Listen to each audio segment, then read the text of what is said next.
Gente, vocês pediram, vocês imploraram, vocês suplicaram e Sandra voltou aqui pro Vegano Vitor dessa vez para falar de um tema que é a questão da Palestina e a questão do veganismo na Palestina. O que isso tem a ver com Israel e vegan washing? E, bem, vocês vão saber já já.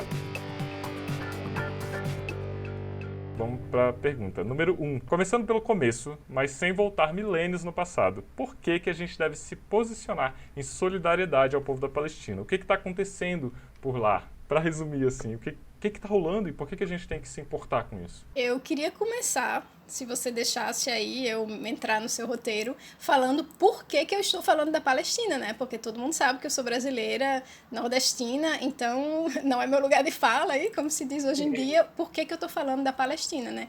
E eu morei 5 anos lá, de 2008 a 2013, mas desde então eu volto todo ano, então faz ao todo 12 anos que eu moro e trabalho na Palestina, trabalhando sempre na cidade de Belém, com um projeto de mulheres no campo de refugiados, e depois guiei os tours políticos, veganos, feministas também lá na Palestina, e faz 2 anos que eu tenho um trabalho, um projeto coletivo, junto com Anne, que é minha esposa, que é francesa, um amigo inglês, que é fotógrafo, e um amigo palestino, que também é fotógrafo, e a gente junto criou o projeto Baladi, que documenta iniciativas de resistência à ocupação e à colonização através da agricultura.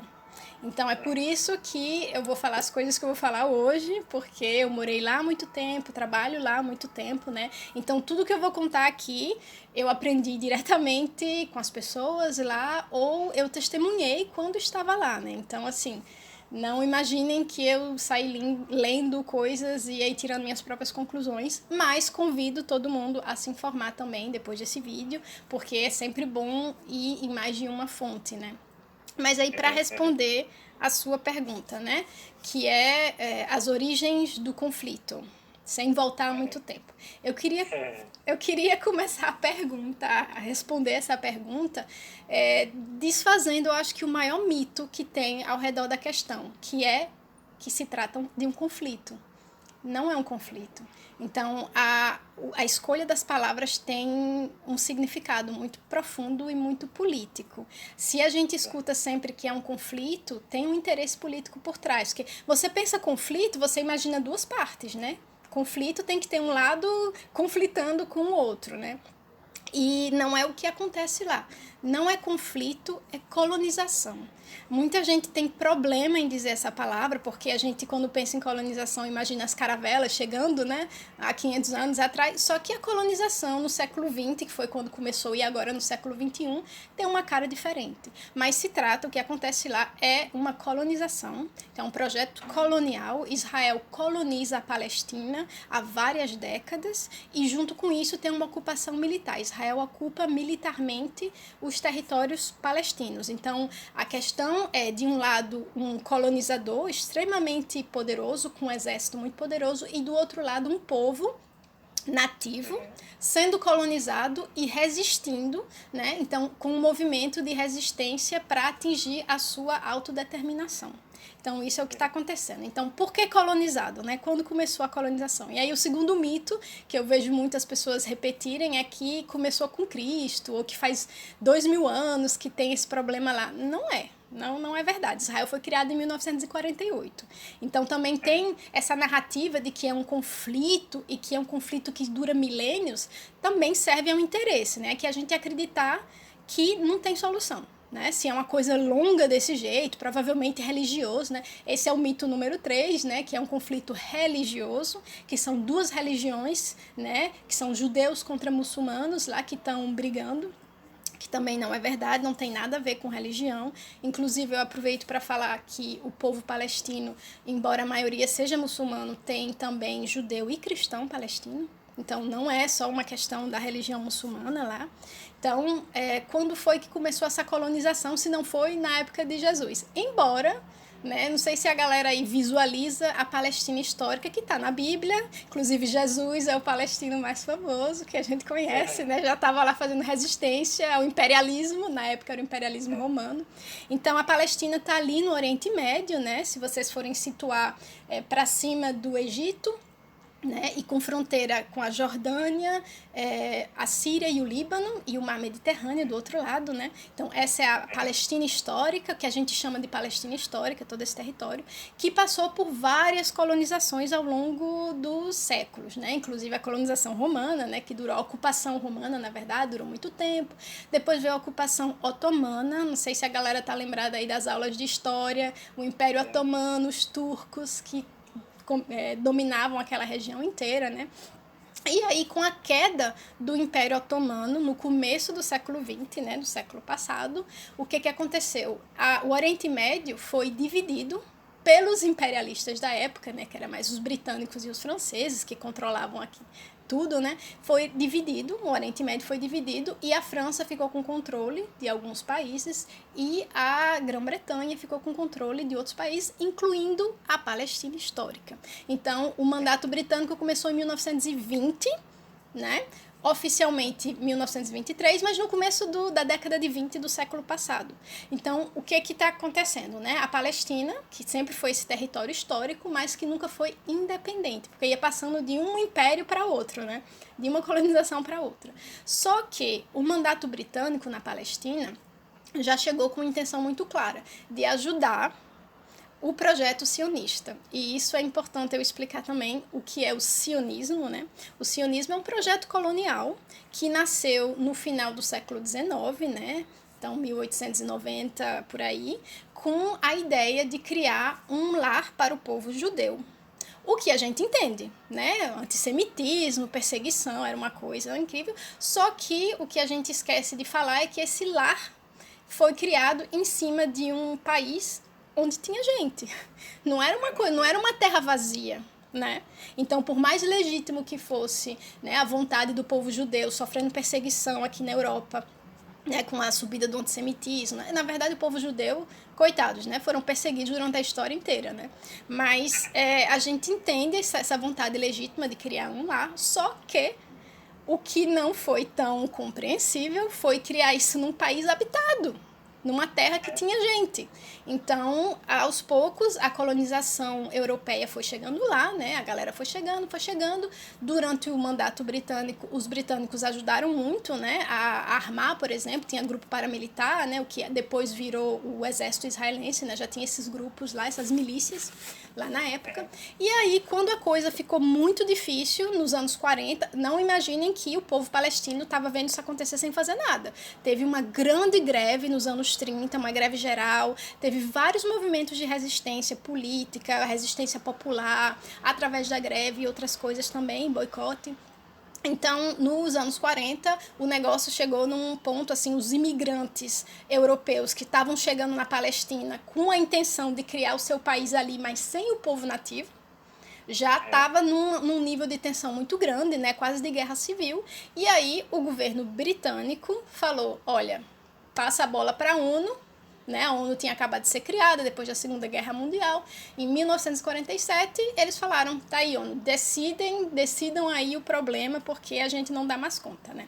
Só que a gente sabe que o governo britânico sempre teve a intenção de ajudar a criação desse Estado, né? Do movimento sionista sempre teve a ideia de ajudar a criação do Estado de Israel nas terras palestinas. A gente sabe que em 1917 tem a famosa Declaração Balfour, onde a Inglaterra já se comprometia, a Grã-Bretanha já se comprometia a fazer todo o possível para criar um lar para o povo judeu na Palestina. Na época, o slogan, né, do movimento sionista era Palestina, uma terra sem povo para um povo sem terra. Aí você vê, um povo sem terra, justo, né, ter terra. Só que assim, a Palestina não era uma terra sem povo. Tinha o povo palestino ali. Então, pula para 1947, a ONU vem com essa brilhante ideia de fazer um plano de partilha. Falar, vamos dividir aqui, 52% do território vai para o futuro Estado, né, de Israel, do povo judeu, e aí os 48% que sobra vai virar Palestina. Obviamente, que povo teria aceitado um negócio desse? E aí a galera, o povo palestino disse, não, a gente quer independência, a gente quer a nossa independência, e aí quem tá dentro fica e vai ser o país de todo mundo, judeu, muçulmano, não importa, mas a Palestina livre, e aí dentro da Palestina livre mora quem quiser, e quem é concordar com as leis do país, né? Só que não foi o que aconteceu, né? Claro, né? A gente sabe que em 48, sim, aí vamos dizer, o povo palestino recusou o plano de partilha, obviamente, porque qualquer povo do mundo teria recusado um negócio desse. Só que Isso chegando aqui no Brasil, alguém dizendo que, ó, vai chegar uma galera aí. Tudo aí no Brasil, eu sou de Natal, né? Eu sempre dou esse exemplo, eu sou de Natal. Lá tem uma colonização italiana danada, sabe? Eles chegam, compram resort, compram hotel, compram restaurante. Imagina essa galera um dia fala, ei, assim, vamos pegar o Rio Grande do Norte e fazer a Itália 2, né? Porque estamos aqui. Vocês acham que os norte rio-grandenses iam aceitar? Claro que não, né? Mas, enfim, a gente chega, né? É importante explicar isso, porque muita gente hoje vai dizer, palestino podia ter país, mas aí recusou em 47, por isso que não tem país, aí perdeu e agora fica aí. Com recalque, mas se tivessem aceitado. Só que é importante também entender que o plano sionista sempre foi criar Israel em toda a Palestina. Então, eles aceitaram os 52% propostos pela ONU. Quem é a ONU para propor dividir país do outro, né, gente? Vou dar a casa de vocês, aqui vou dar 52% da casa de vocês aí para esse povo que tá chegando, tá ligado?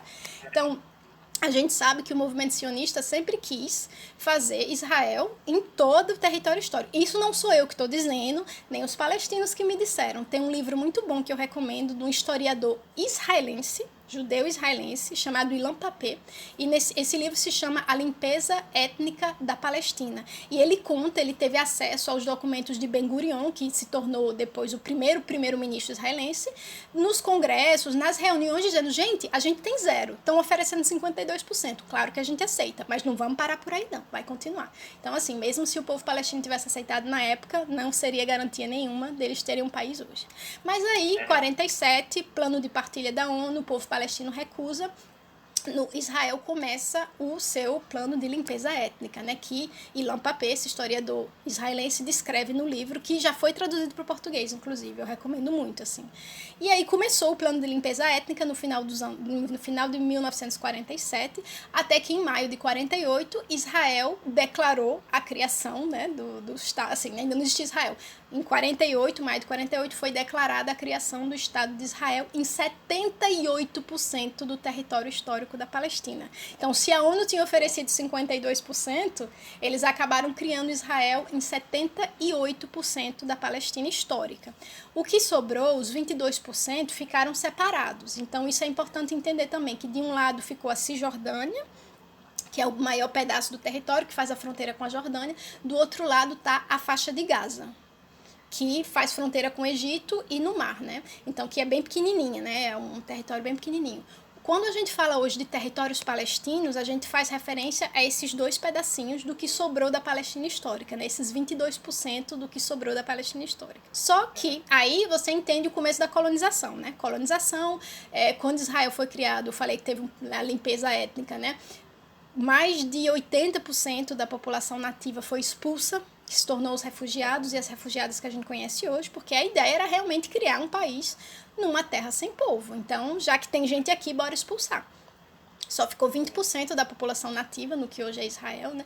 Os 80% restantes se refugiaram ou na faixa de Gaza, ou na Cisjordânia, mas em outros países também, na Jordânia, na Síria, no Líbano e até mais fora. Quem tinha condições migrou. Na minha cidade, Natal, aí no Brasil, tem uma comunidade de 400 palestinos e palestinas de Belém, onde eu morava, que saíram nessa época.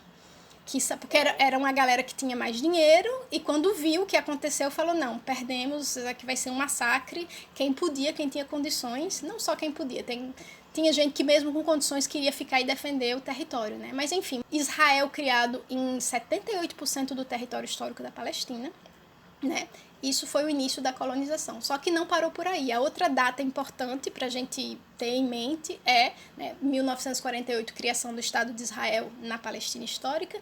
1967 foi a Guerra de 6 Dias. E a partir de 1967, Israel passou a controlar 100% da Palestina histórica. Então, esses 22% que sobraram, né, a partir de 1967, Israel começou também a ocupar militarmente. Então, o que é uma ocupação militar? Né? Quando tropas do exército do país estão lá controlando tudo.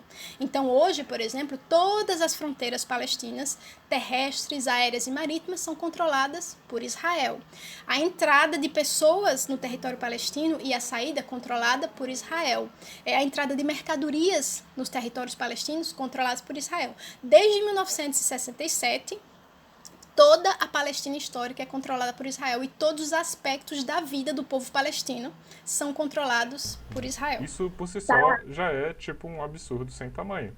E isso por si só já, tipo, quando... Foi muito importante você falar da questão do conflito, porque o conflito dá a ideia de que realmente tem dois lados aqui com forças similares que estão em conflito, estão, né, lutando uma com a outra, mas só por esse fato de existir todo esse controle militar, já dá pra gente perceber que não existem forças parecidas, né? Tipo, não é uma questão de, tipo, uma luta onde duas pessoas estão, né, se degladiando. É uma luta, né, de uma pessoa com recursos, com armas, contra uma pessoa pelada. Não faz sentido acreditar que, né, que existe alguma forma, alguma oportunidade, né, do povo palestino, por exemplo, ganhar uma guerra militar contra Israel, né? Isso é outra coisa, né? Quando as pessoas não falam conflito israelo-palestino, vão falar da guerra. Mas, mais uma vez, uma guerra pressupõe dois países e dois exércitos. Só existe um Estado, né, que é Israel, e só existe um exército, que é o exército israelense. O povo palestino, por não ser um Estado, nação, né, são territórios ocupados, eles não têm poder político, eles não têm poder militar. Não existe um exército palestino para lutar, para fazer uma guerra, né, contra o exército israelense. Não existe. Então, o que a gente vê é o colonizador extremamente armado, né, com um exército extremamente poderoso, colonizando e ocupando um território e a população nativa resistindo. Isso é muito importante também entender, né? Porque eu posso falar, é porque violência, porque palestino bota bomba, tal. A gente tem que entender que existe um movimento de resistência. Sempre que você tem uma situação de dominação, de opressão, o povo oprimido, dominado, vai tentar resistir. E essa resistência tem várias formas, né? Tem a resistência armada, tem a resistência não violenta e vamos entender também que, de acordo com o direito internacional, um povo que é militarmente ocupado por um país tem o direito de se defender mesmo resistindo de maneira armada. Não estou dizendo que eu defendo, que eu faria, deixo as minhas opiniões aqui comigo, mas isso é um fato. O direito internacional diz, amanhã se, sei lá, a Argentina invadir o Brasil, nós temos o direito de nos defender, certo? Só que no contexto da Palestina, ninguém leva em conta esse direito de resistência de um povo que é colonizado há décadas, né? Mas é um contexto, não vamos confundir, né? A gente sempre fala, não vamos confundir a violência do opressor com a resistência do oprimido, né? Então, vamos colocar dos dois lados. A última data importante aí, para lembrar, né? Eu falei 1948, 1967, é que em 2006, então bem mais recente, houve eleições, né? Os palestinos e as palestinas não têm um presidente, porque não é um país, né? Tem o presidente da Autoridade Palestina, né, que é um órgão aí que não serve muito, né, uns fantoches aí, mas enfim, eles votam, né, o povo palestino vota para prefeito e vota para membros do Congresso também, né, e vota também para a direção aí da Autoridade Palestina. E aí em 2006 teve eleições e o partido que foi democraticamente eleito foi o Hamas. Então, todo mundo já ouviu falar de Hamas, grupo terrorista. O Hamas é um partido político que tem um braço armado. Mas é um partido político, um partido conservador, um partido bem religioso, sabe? Mas é um partido político que foi eleito democraticamente em 2006. Israel não reconheceu as eleições, o resultado das eleições, a comunidade internacional também não reconheceu, porque democracia é isso, né? Você pode votar, mas no candidato que eu quiser. Se você votar errado, aí a gente não aceita essas eleições democráticas. E o que aconteceu? O outro grande partido político lá é o Fatah, que é o partido criado por Yasser Arafat, né, que todo mundo lembra. Eu acho que é uma imagem bem... assim, quando a gente pensa em palestino, depois de Jesus, né, o palestino mais famoso é Yasser Arafat, que era da Organização de Libertação da Palestina, né, que foi o primeiro presidente da Autoridade Palestina. Então, o partido dele, Fatah, foi o que perdeu, o Hamas ganhou, mas como a comunidade internacional e Israel não reconheceram, o Fatah disse, então a gente continua no poder aqui na Cisjordânia, só que na faixa de Gaza o Hamas subiu ao poder, assim, não vou dizer tomou o poder, porque eles foram democraticamente eleitos. E aí o que aconteceu? Desde 2007, né, quando isso aconteceu, Israel faz um bloqueio total à faixa de Gaza. Então, significa que desde 2007, né, há 13 anos, o território que a gente conhece como faixa de Gaza, que é o lar de 2 milhões de palestinos e palestinas, é a maior prisão a céu aberto do mundo. Ninguém pode entrar, ninguém pode sair sem autorização de Israel.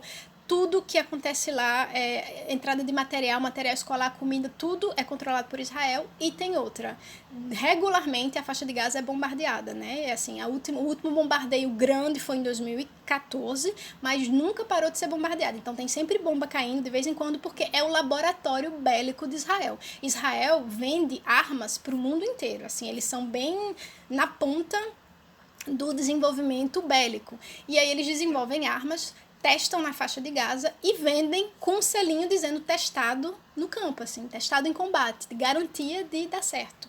Então Israel faz isso, além de ser uma prisão, onde as pessoas, até a fronteira marítima é controlada pela marinha israelense, então assim, tudo controlado, e ainda por cima eles são bombardeados, eles e elas, né, bombardeados regularmente. Então essa é a condição, né, onde a gente chegou no momento presente, né? Eu contei aí o histórico desde 48, mais ou menos um pouquinho antes, né? Até o momento presente, para todo mundo entender o contexto. Por tudo isso que você falou, Sandra, que eu, né, algumas coisas eu já tinha ouvido você falar em eventos que eu fui, que eu tive que falar lá em São Paulo, dá pra gente ver que o Estado de Israel pratica atrocidades assim, tipo, que são inomináveis, né? São coisas terríveis. Só que mesmo assim, a imagem de Israel, do Estado de Israel, né, uma percepção geral da maioria das pessoas, pelo menos do meu convívio, é uma imagem super positiva. É uma imagem, né, de um país super tecnológico, um país super avançado, um país... não se enxerga o Estado de Israel pelas atrocidades que ele faz, né, em cima do povo palestino. Como que eles conseguem manter essa imagem e o que o veganismo tem a ver com isso? Uma pergunta bem complexa, né? Eu acho que tem várias respostas possíveis.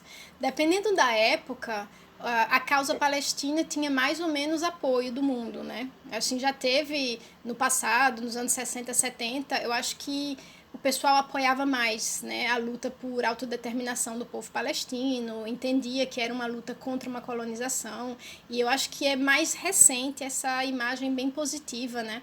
É claro que sempre teve a galera que apoiava realmente Israel desde sempre, né? Mas eu sinto que, pelo menos na esquerda, a galera era muito mais simpática à causa palestina antes. E aí foi mudando, mas eu acho que está mudando de novo. Então, acho que isso é meio cíclico, né? Vai sempre mudando. Mas, respondendo a parte como Israel consegue ter essa imagem tão boa, né? Apesar de fazer isso tudo. É uma guerra de narrativas, né? E a gente sabe que nessa guerra de narrativas, quem tem o poder, né, vai controlar a narrativa. Então, Israel tem assim, relações públicas, eles são muito bons nisso, né? Então, teve várias campanhas, tem ministérios, né, que pensam só nessa questão realmente de fazer a propaganda lá fora, sempre com a estratégia de usar causas progressistas, e aí associar Israel a isso, porque aí a galera vai, quando pensar em Israel, vai pensar, como você falou, nessas coisas assim, moderna, tecnológica, eles se chamam Startup Nation, o Vegan Empire, né, o Império Vegano, o único lugar onde LGBT tem direito no Oriente Médio, o único lugar onde mulher tem direito. Então, assim, eles são muito bons, né, a galera que faz a propaganda. Isso eu tô falando eles do governo, né, assim, não tô falando do nível das pessoas, porque tem gente que realmente é muito crítico, tem pessoas israelenses que são extremamente críticas. Eu tenho amigos e amigas israelenses, inclusive, que saíram de lá porque não queriam apoiar, entenderam, né, o que a presença deles e delas lá significava. Tenho também amigos e amigas que decidiram ficar lá e lutar do lado dos palestinos e das palestinas, então tem uma resistência, embora seja bem pequena, sabe? A gente tem que entender que, embora o povo, também outra crítica que eu escuto bem frequentemente você não pode confundir o governo de Israel com o povo de Israel. Mas quem votou impactou nas pessoas que estão lá no governo, primeiro, e segundo, quando teve esse último bombardeio em Gaza, por exemplo, né, em 2014, o último bombardeio grande, que teve outros. Teve uma pesquisa lá em Israel, o IBGE de lá fez uma pesquisa, e assim, mais de 90% das pessoas concordavam com o bombardeio. Então tem que entender que é uma mentalidade realmente. Israel tem uma... para poder se sustentar, para poder sustentar essa colonização lá, é um estado extremamente racista, né? A gente fala hoje que eles praticam inclusive apartheid, né? Porque eu falei do histórico da colonização, mas não parou ali, não parou em 67, né? Esses 22% da Palestina que sobrou continuaram sendo colonizados, tanto que hoje 22% do que sobrou, lembra, né, que sobrou 22% da Palestina, depois Israel foi criado, desses 22%, quase 50% são controlados pelos colonos. Já é mais colônia, assim, a colonização não parou.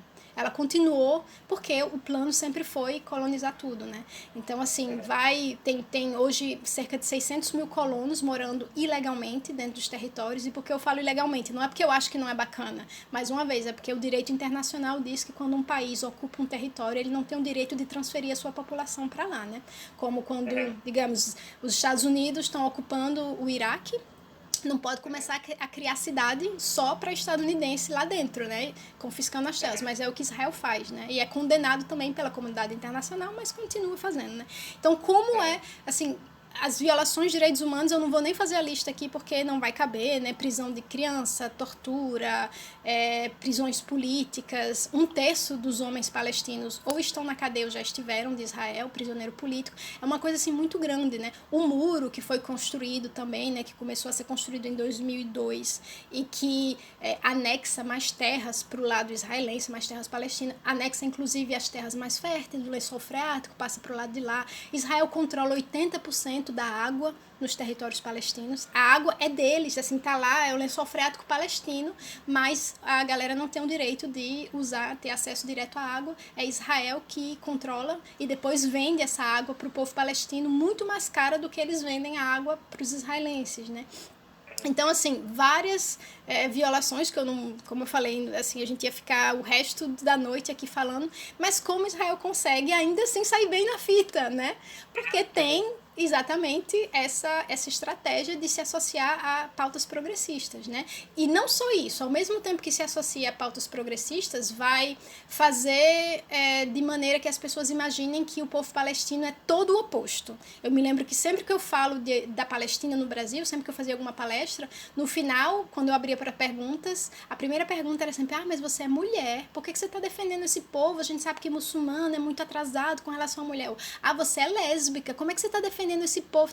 Então, por um lado, se eles dizem que Israel é o paraíso gay, eles vão dizer que o povo palestino, assim, mata homossexual a pedrada, o que não é verdade.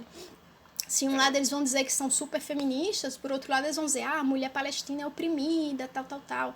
Então tem todas essas estratégias, artimanhas, né, para de um lado enaltecer o lado israelense e por outro lado fazer com que no imaginário coletivo a gente associe o palestino ao terrorista, e o israelense ao moderno, mente aberta, tal.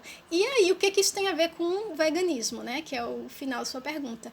O último, a gente fala washing, né? Lavagem, assim, tem o pink washing, que é justamente associar a causa LGBT a Israel, né? Dizer que ali o pessoal tem direito, que você pode ser gay no exército, tal. E tem o greenwashing, todo mundo conhece, né? Aí Israel criou o último washing deles foi o vegan washing, que é fazer a mesma coisa que eu acabei de falar com a questão feminista, com a questão LGBT, né? Estão fazendo com a questão vegana. Então, assim, quando eu falo estão fazendo, é o governo mesmo. Assim, eu não conheço nenhum outro país no mundo hoje que tem uma estratégia de governo para limpar a barra usando o veganismo. Então, não é assim que o governo de Israel, nossa, adora animais, defensor dos animais. Não, eles só viram uma oportunidade realmente de melhorar a imagem. Existe um movimento vegano grande em Israel? Existe. Mas é, assim, mérito das militantes, das ativistas que estão ali. Não veio do governo. O governo só se aproveitou daquilo. E, assim, é um veganismo que, na maior parte do tempo, é o veganismo que a gente critica, né? Porque é aquele veganismo extremamente despolitizado, que eu já vi, por exemplo, uma menina que era soldada e que falou, meu compromisso com a não violência... o meu compromisso para não matar nenhum ser é tão grande que se o exército não me desse uma opção vegana, eu não teria servido o exército. Assim, mas ela se acha vegana matando pessoas. Mas Isso é tão absurdo que eu não pois consigo é. imaginar como Olha, alguém Vitor, consegue pensar assim. o movimento vegano em Israel, para mim, é o melhor exemplo do caso mais extremo, né, mais perigoso do que pode acontecer quando a gente despolitiza o veganismo. A gente acaba com essas aberrações. A gente acaba com um soldado que tem uma bota de couro sintético para jogar bomba em civil, para prender criança, para ocupar, para roubar território e se acha condizente com a sua lógica vegana, porque é só o animal. E é muito interessante, a gente pode até fazer aí várias teorias. Eu vivo brincando com os meus amigos e amigas israelenses, tentando entender por que foi tão popular o veganismo lá, né? E assim, a conclusão das minhas amigas israelenses é que justamente não é um acaso esse veganismo ser despolitizado, é totalmente intencional, porque como a ocupação é uma coisa tão brutal, é tão violenta, é tão assim, você não tem como justificar isso, as pessoas acabaram se tornando veganas para se sentirem melhor. Então elas podem se olhar no espelho e falar, não, eu sou um ser humano bacana, eu luto pelos animais, estou defendendo uma causa. E aí isso acaba impedindo essas pessoas de questionarem o que elas fazem com outros seres humanos, né? E assim, eu vi israelenses também me falar, mas eu defendo os animais porque quem joga bomba na gente são os palestinos. No dia que galinha começar a jogar bomba na gente, eu também não vou ser mais vegana. Assim, umas coisas totalmente absurdas, né? Mas aí voltando para o vegan washing, né, o governo está se aproveitando disso para se vender. Inclusive, eles pagam, né, o governo israelense convida blogueiras do mundo inteiro, blogueiros veganas, para uma viagem de 2 semanas totalmente paga pelo governo para conhecer o império vegano, né? Os restaurantes e tal. Tel Aviv tem mais de 400 restaurantes, é a cidade com mais restaurantes veganos por número de habitantes e tal. E aí vai visitar santuário, vai conhecer outros veganos e, obviamente, vão falar nas suas redes sociais dessa experiência maravilhosa, que coisa incrível. Só que, assim, não vão olhar para o que está acontecendo ali do lado, né? E eu me lembro que num ano que eu estava lá, que teve uma dessas viagens, eu estava com amigas e amigos palestinos que são veganos e a gente falou, vamos convidar. A gente mandou uma mensagem para os blogueiros, que era o pessoal famoso, né? Mandou uma mensagem enquanto eles estavam nesse vegan tour, né? Pago pelo governo, falando, poxa, vocês não querem conhecer veganas aqui palestinas do outro lado? Vem aqui. E claro que ninguém respondeu, uma pessoa só respondeu dizendo a gente não tem tempo. Obviamente deve estar no contrato deles, né? De que eles vão viajar, mas com a condição de não ir ver o outro lado, né? Porque aí ia ter um clash aí, ia bater com a narrativa israelense. Então é isso, né?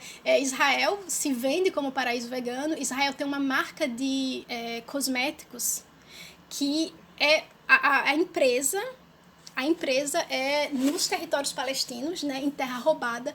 Eles roubam minerais do Mar Morto palestino também e se vende como uma empresa sem crueldade, uma empresa vegana. E tem vegana no Brasil fazendo propaganda para eles, sabe?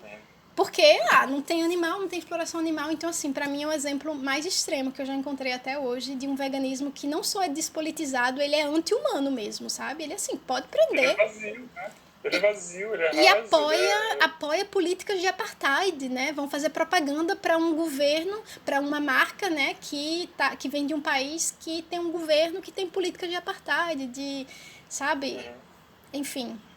É ridículo. Eu tenho ficado cada vez mais indignado com esse tipo de propaganda, sabe? De produtos que, né?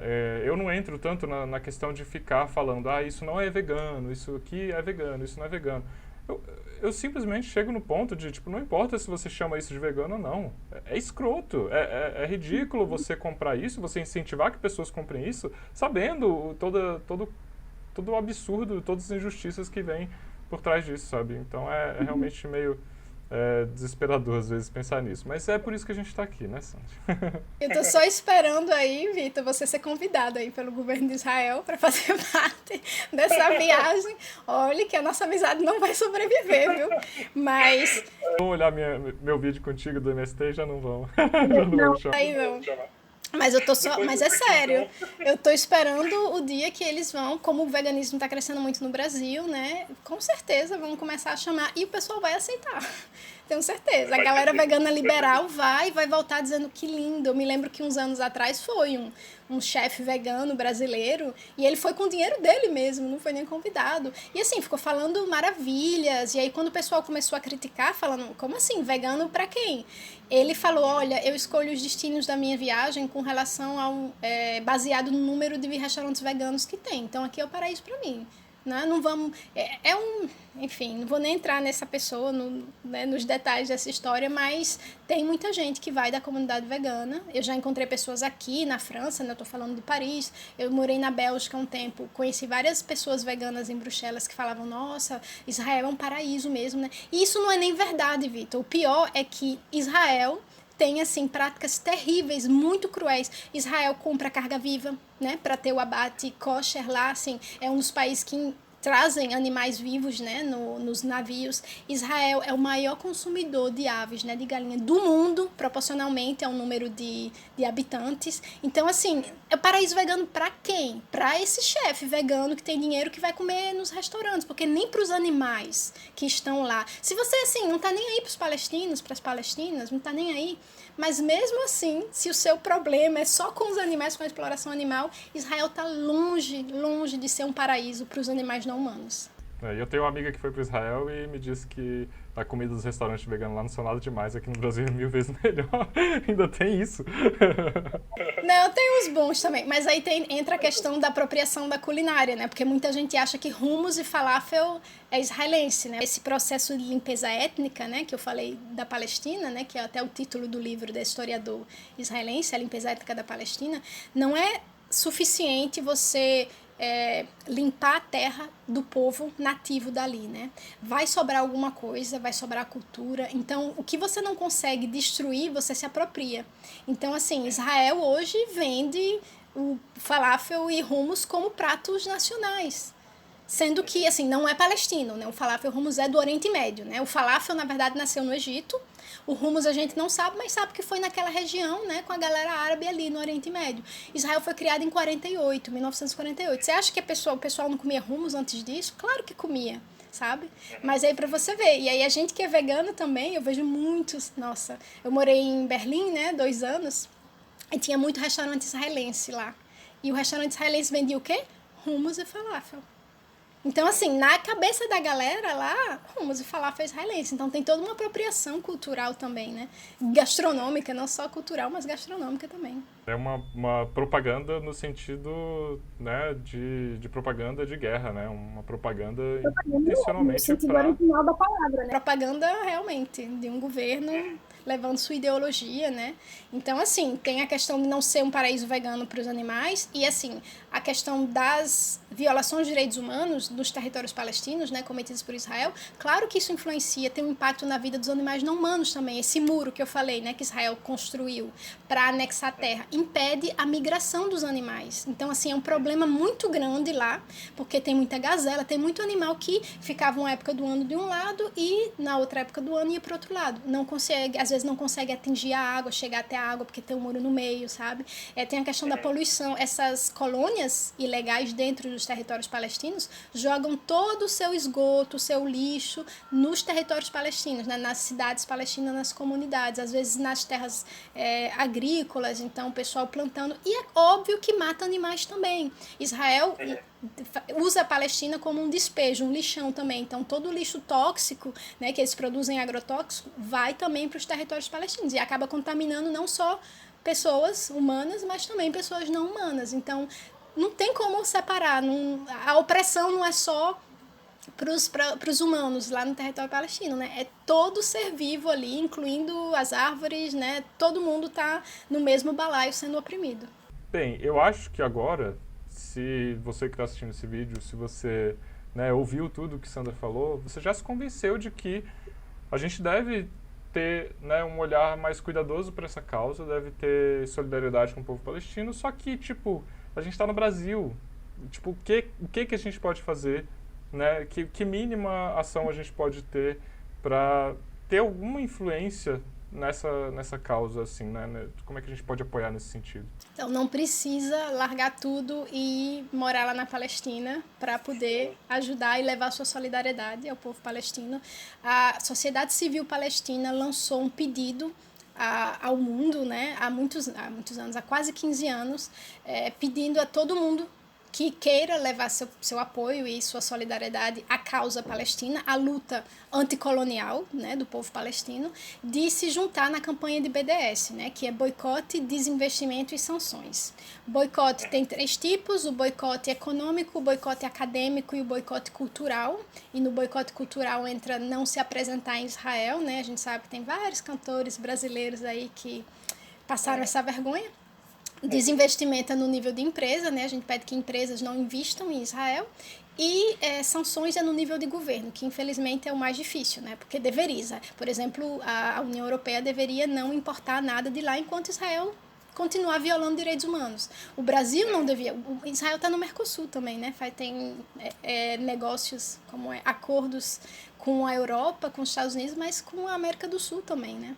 Então, assim, como pode um país que viola direitos humanos há décadas, não só não tem nenhuma sanção, mas recebe um tapete vermelho para onde eles vão, né? Isso é muito estranho.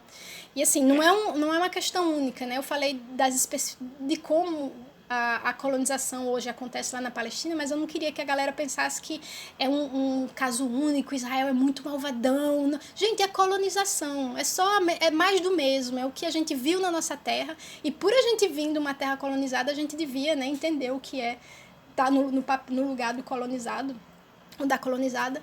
Então, sanções, a gente ainda está esperando alguma. Desinvestimento, teve várias empresas, já teve muito sucesso nesse lado, e o que mais está ao nosso alcance como indivíduos é o boicote. Então, não comprar produtos israelenses. Pode ter certeza que esses produtos foram produzidos em terras roubadas, com recursos roubados, né? E assim, aí você fala, mas eu vou punir a galera lá por uma coisa que o governo está fazendo. É a única linguagem que essa galera vai entender, quando a ocupação começar a pesar no bolso. Eles não vão acordar amanhã e falar, gente, colonizamos o suficiente, né? Bora parar. Que colonizador no mundo um dia acordou e falou, gente, já deu, vamos parar de colonizar? Então, eles só vão parar de colonizar, né, quando isso tiver um custo. Enquanto não tiver um custo, eles vão continuar fazendo, né? Então, boicotar produtos, inclusive boicotem essa marca, chama Ahavá, AHAVA, de cosméticos do Mar Morto, que se diz vegana e sem crueldade, mas a fábrica está em territórios ocupados ilegalmente. Então, é dentro do território palestino. O boicote acadêmico é no nível de universidade, né? Assim, de ter intercâmbio entre universidades, programas. E o boicote cultural, né? Se você for artista e for convidado para ir, não vá. E sempre que tem artista indo, a gente faz aquela petiçãozinha, né? Pede para a pessoa não se apresentar, a pessoa acaba indo. Mas, enfim, muitas pessoas desistiram de ir depois da... Inclusive Shakira. Shakira foi uma que ia se apresentar em Israel, e aí teve todo o movimento de pedir. Claro que as pessoas, quando cancelam, nunca dizem, realmente, eu escutei a mensagem de vocês. Vão dar desculpas como, foi uma incompatibilidade de agenda, não sei o quê. Mas, enfim, o importante é que não vão mais tocar lá. Então, isso é o que a gente pode fazer, né, no nosso nível. E se informar, escutar vozes palestinas, né. Infelizmente, notícias da Palestina tá mais acessível para quem fala inglês, né. Tem pouca coisa em português, mas dá para encontrar em sites alternativos, notícias alternativas. Então, tentar se informar mais, e sempre que escutar alguém falando essas mentiras, esses mitos aí, que é um conflito, que é uma guerra, que Israel é o paraíso vegano, vamos trazer fatos, né, para confrontar essa narrativa, porque, como eu falei, é uma disputa de narrativa, né? E enquanto Israel tem as relações públicas e tem todo o dinheiro do governo, o povo palestino só tem nós, solidariedade. E eles, obviamente, mas fora da Palestina, nós, né, para levar a mensagem de resistência. Vamos para então a próxima pergunta.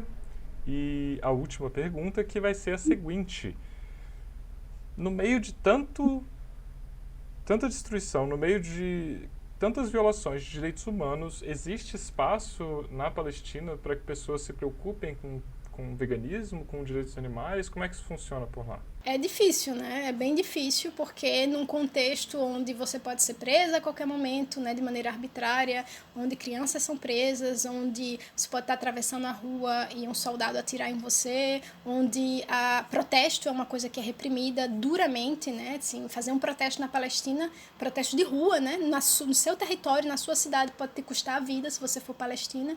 É muito difícil, né? Mas tem muita gente resistindo também lutando por emancipação não só humana, mas do animal não humano também. Então, tenho várias amigas e amigos palestinas que estão construindo essa luta lá de dentro. Não vou dizer que é fácil, não vou dizer que são muitos, porque quando a gente vive num contexto onde é bomba caindo na sua cabeça, né, você não sabe se vai acordar vivo amanhã, fica mais difícil pensar no animal não humano, né? Porque eu sinto, às vezes as pessoas até têm uma abertura, mas falam, primeiro a gente precisa ser independente, né?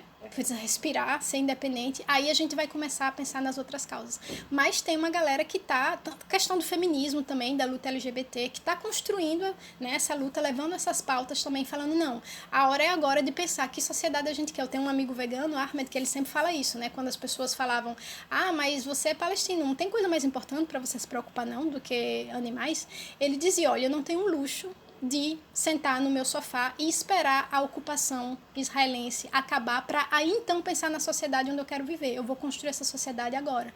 Então, sim, sob ocupação, mas é agora o momento da gente ir colocando um alicerce para a sociedade palestina futura, aquela onde a gente quer viver, que vai ter igualdade e liberdade para todo mundo. Cara, eu arrepiei aqui. É muito bonito isso. Essa é a última coisa que eu tenho para te pedir aqui nesse vídeo, é saber se você tem alguma coisa que você queira acrescentar, algum recado, se você tem alguma mensagem, assim, o microfone é seu. Fale com a internet, o povo brasileiro te ouve.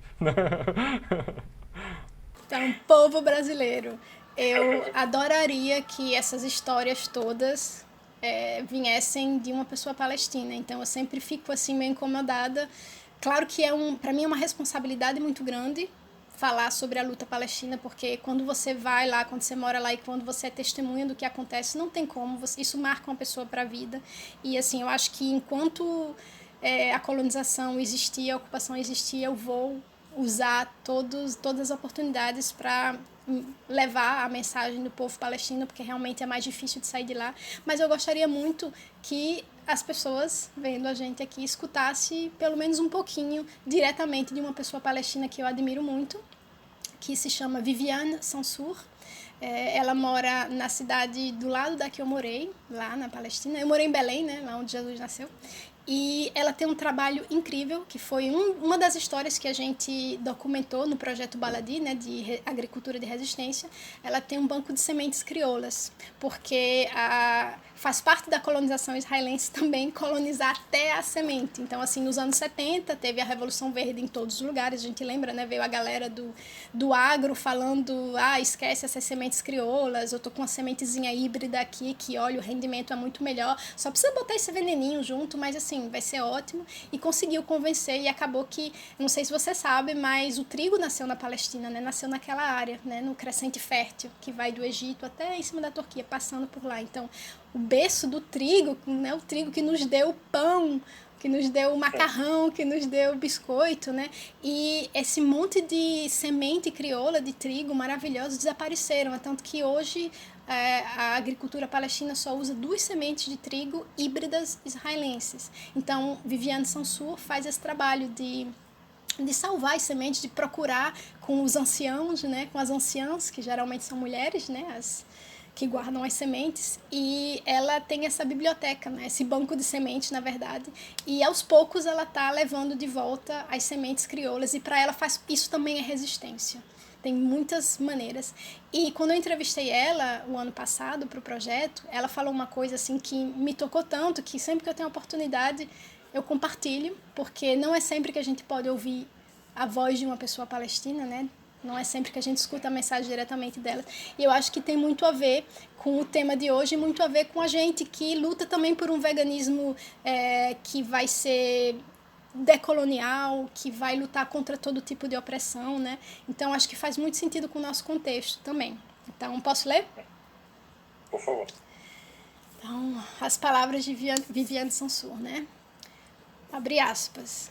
Acredito que a maior forma de resistência a um poder colonial, a qualquer poder, é aprender a amar a si mesmo. Fazemos isso entendendo que, mesmo que o poder colonial diga que você não vale nada, a realidade é que seus antepassados deixaram um grande tesouro no mundo. Eles deram às pessoas pão, macarrão, biscoitos. Então, quando você descobre que você vem de uma linhagem que deu ao mundo algo tão precioso e contribuiu para a sobrevivência da espécie humana, você começa a pensar em si mesmo de forma diferente. Essas pequenas sementes carregam o DNA de pessoas que estão se elevando para além do discurso nacionalista e entendendo o valor de quem são como um coletivo humano. Portanto, a melhor forma de resistência é recusar o diálogo do seu opressor. Dizer, eu não sou lixo e não vou comer o seu lixo. Eu vou criar o meu próprio jardim, meu próprio paraíso aqui mesmo nessa estufa. Porque nós seremos livres. Não agora, mas nós seremos livres. Eu me sinto livre quando seguro essas sementes nas mãos. Que emocionado. Eu também. Ela fala disso de não comer lixo porque, ao mesmo tempo que a Israel trocou as sementes crioulas por sementes híbridas, teve a invasão dos ultraprocessados. Então, é de uma tristeza tremenda ver hoje, né, que o berço... Estou vendo um cachorro ali atrás. O berço do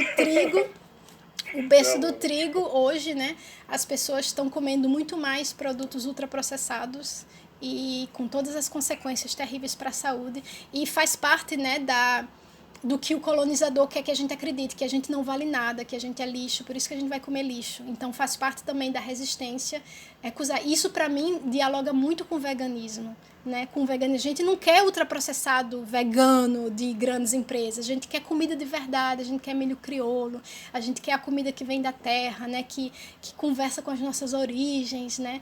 Com o povo que está resistindo, com o povo indígena, com os povos quilombolas. A gente não quer esse lixo aí só porque está com um selinho vegano agora, a gente não quer isso. Então a gente merece mais, né? Merece melhor.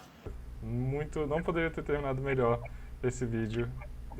Caramba, que eu acho que isso resume, gente, tudo que eu queria trazer de reflexão aqui para esse canal, e para a gente pensar nas pautas para além de só direitos dos animais e acabou, né? Existe muito mais por trás disso, existe muito mais, a gente pode se aprofundar muito mais nessas questões, a gente pode lutar contra um monte de injustiças ao mesmo tempo, e a gente não só pode, a gente deve fazer isso, né? E eu acho que você, Sandra, é um exemplo maravilhoso disso, né? Que luta contra absolutamente todas as formas de opressão, sabe? Tá na rua em protesto na França, tá, né, com MST aqui no Brasil, tá na Palestina também, e isso pra mim é demais, é muito inspirador, sabe? Mas é aquilo que você falou no seu vídeo, de que a gente pode ficar no meio, né, ou lutar para chegar até o mundo onde a gente quer viver, que foi o que o meu amigo falou também, né? Eu não quero só viver num mundo sem exploração animal, eu quero viver num mundo sem exploração, ponto. Né? Eu quero ver Então faz sentido, até porque eu acho que a libertação animal não vai ter chance de acontecer num mundo onde tem todas essas outras opressões acontecendo. Não vai, né? É verdade. Eu já vi ativistas falando assim, que uma vez que as pessoas entenderem que a gente deve respeitar até as abelhas, a gente vai passar a respeitar. Cara, todas as pessoas. olha o exemplo do soldado israelense que eu te falei. A prova de que não basta ser vegano para se tornar um ser iluminado, que não vai ter mais nenhum tipo de... não vai contribuir com nenhum tipo de opressão. Isso é balela. Tem uma galera vegana grande soltando bomba em criança, em civil, desarmado, e achando que ok. Então, não basta veganizar. Eu já vi também muita gente vegana falando o veganismo é a mãe de todas as causas. Quando a galera se tornar vegana, se você não faz mal nem para um animal, né, para uma galinha, claro que você não vai prejudicar um humano. Não, isso não é verdade, a gente tem a prova disso, infelizmente. Infelizmente, acho que vai virar a era de aquário, né, que tudo vai ser lindo. Vai virar aqueles folhetos de propaganda de igreja evangélica, não sei. Bem, isso acho que resume mesmo tudo que a gente tinha para conversar. Então, Sandra, obrigado demais mesmo. Obrigado demais você também que está assistindo. De novo, né, entra na página do Apoia-se da Sandra e apoia o trabalho dessa mulher, porque merece muito, muito mesmo, tá bom? Então é isso, gente. Valeu. Obrigado, um beijo e até mais. Obrigada pela oportunidade, viu? Não é sempre que eu tenho a oportunidade de falar da Palestina para a galera vegana. Então, muito obrigada pela oportunidade. Eu estou muito feliz de ver aí a evolução, o progresso do seu ativismo, sabe? E, assim, muito orgulhosa vendo que você está fazendo umas coisas, ó, massa, viu? Também representada aí. A culpa é sua, você sabe.